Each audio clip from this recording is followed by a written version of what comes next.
तरी करून जा की. नाही नाही माझ्याकडे वेळ नाही, अगोदरच उशीर झालाय.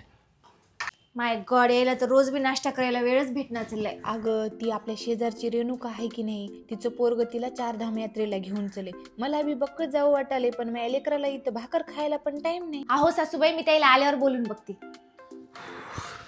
अहो सासूबाई म्हणलेले की त्याला 4 धाम यात्रेला जायचे. होय बाई, माझी बी इच्छा आहे बाबाला फिरवायची, पण काय करावं, माझ्या सुट्ट्याच मॅनेज होण्यात पैसा आहे पण वेळ नाही.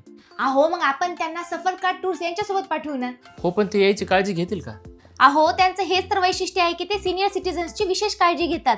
एवढंच नाही तर यांनी पॅकेजमध्येच घरचं जेवण म्हणजे महाराष्ट्रीय जेवण सुद्धा देतात. आणि यायला त्याच्यासोबत गेलं तर त्यांना कुठेही बॅग उचलायची सुद्धा गरज नाही. केदारनाथ येथे रूम्स मध्ये राहण्याची व्यवस्था असेल, हेलिकॉप्टर बुकिंग बद्दल योग्य माहिती ते देतील. अनुभवी टूर मॅनेजर सोबत असेल आणि विशेष म्हणजे स्वतः मालक सर्व टूर वर उपस्थित असतात. आणि हे त्यांचं फक्त 47,000 प्रति व्यक्तीपासून सुरू असलेलं पॅकेज आहे. बरं, मला त्याचा कॉन्टॅक्ट नंबर द्या आणि त्याचा ऍड्रेस काय? गायत्री नगर, कौठा, आपल्या नांदेडला. होय हो, मग तुमच्या आई बाबा सोबत म्हणजे आई बाबाला पाठवत काय? हा, मला वाटलंच तू म्हणतोस म्हणून पाठवते बाई.